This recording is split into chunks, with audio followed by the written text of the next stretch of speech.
Mahkamah Tinggi Kuala Lumpur hari ini menjatuhkan hukuman penjara berjumlah 72 tahun dan denda RM210 juta ke atas Datuk Seri Najib Razak. Ini selepas bekas Perdana Menteri itu didapati bersalah terhadap 7 pertuduhan pecah amanah, rasuah dan salah guna kuasa membabitkan dana RM42 juta SRC International Sdn Bhd. Keputusan dibuat Hakim Muhammad Nazlan kira-kira jam 6.30 petang tadi. Ketika membacakan hukuman itu, Mahkamah memerintahkan Datuk Seri Najib dihukum penjara 10 tahun masing-masing bagi 3 tuduhan pecah amanah wang RM42 juta milik SRC International Sdn Bhd. Hakim turut memerintahkan Datuk Seri Najib dikenakan 12 tahun penjara dan denda RM210 juta atau jika gagal bayar 5 tahun penjara bagi tuduhan menyalahgunakan kedudukan. Manakala bagi tuduhan pengubahan wang haram pula, Hakim memerintahkan tertuduh di penjara 10 tahun bagi setiap tuduhan.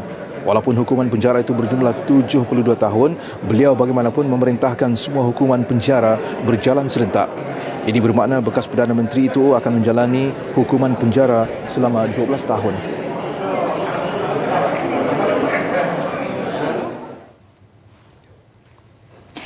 Dan untuk perinciannya, kita terus bersama wartawan Siti Khadijah Jaafar di Perkarangan Mahkamah Kuala Lumpur. Silakan Katie.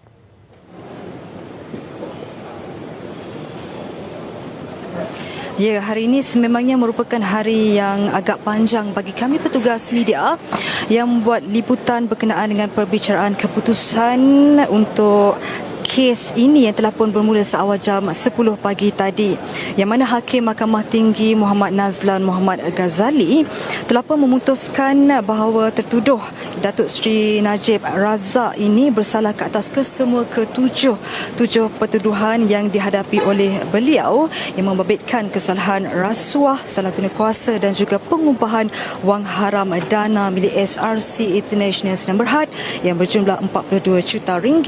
Dan terdahulu ketika membaca penghakimannya yang dianggarkan mengambil masa hampir selama 2 jam itu, Muhammad Nazlan berkata selepas menimbangkan semua keterangan, beliau mendapati pendakwaan telah berjaya membuktikan kesemua 7 tuduhan yang dihadapi oleh Datuk Seri Najib.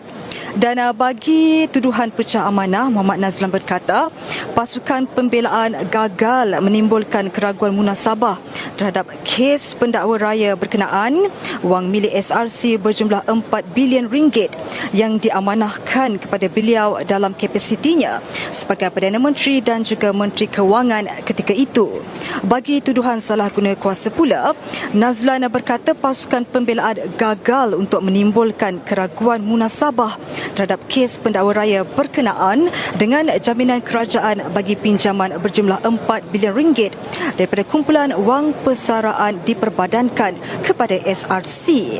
Bagi tuduhan pengubahan wang haram pula, Nazlan berkata pasukan pembelaan juga gagal untuk menimbulkan keraguan munasabah terhadap kes pendakwa raya melibatkan dana yang sama dalam tuduhan pecah amanah.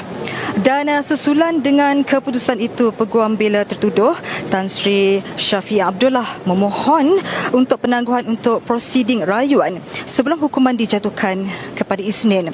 Namun permohonan itu dibantah Timbalan Pendakwa Raya Kanan Datuk V. Sitambaram dengan hujah penangguhan hanya diberikan dan bukannya untuk penangguhan bagi sabitan sebelum ditolak oleh mahkamah. Dan Hakim Muhammad Nazlan kemudian mengarahkan Tan Sri Muhammad Syafiee untuk meneruskan rayuan untuk mengurangkan hukuman. Dan mahkamah kemudian menjatuhkan hukuman penjara berjumlah 72 tahun dan denda RM210 juta ke atas Datuk Seri Najib. Ahli Parlimen pekan itu kelihatan tenang sejurus mendengar hukuman berkenaan. Ketika membacakan hukuman itu, Mahkamah Tinggi memerintahkan Datuk Seri Najib dipenjarakan 10 tahun masing-masing bagi 3 tuduhan pecah amanah wang RM42 juta milik SRC International Sdn Bhd. Dan Hakim turut memerintahkan tertuduh dipenjara 12 tahun penjara penjara dan denda 210 juta jika gagal bayar 5 tahun penjara bagi tuduhan menyalahgunakan kedudukan. Dan bagi tuduhan pengubahan wang haram pula, hakim memerintahkan Datuk Seri Najib dipenjara 10 tahun bagi setiap tuduhan. Dan walaupun hukuman penjara itu berjumlah 72 tahun, namun hakim bagaimanapun memerintahkan kesemua hukuman penjara berjalan serentak. Bagaimanapun, mahkamah membenarkan ikat jamin RM1 juta dengan 2 penjamin esok.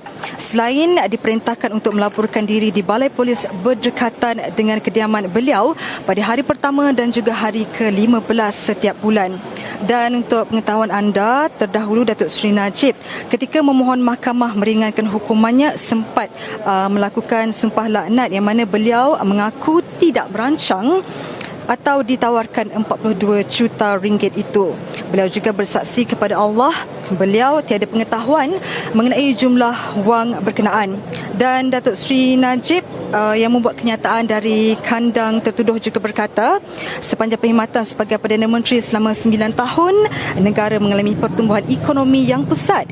Dan dalam tempoh itu juga katanya, pasaran saham mencapai kedudukan paras tertinggi dan berlaku pembangunan pesat melalui pengangkutan serta dengan perumahan awam dalam skala yang besar.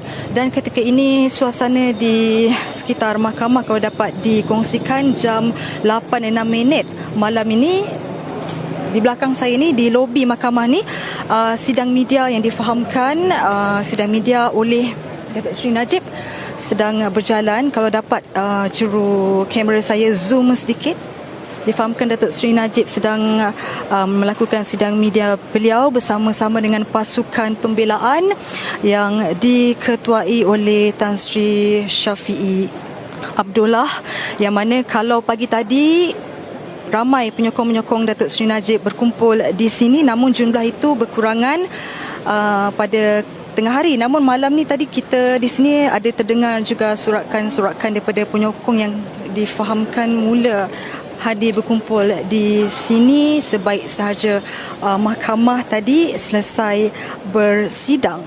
Dan kenderaan untuk membawa balik Datuk Seri Najib telah pun bersedia untuk membawa beliau pulang. Namun saya tidak pasti sidang media itu berapa lama masa yang diambil sebelum selesai sepenuhnya.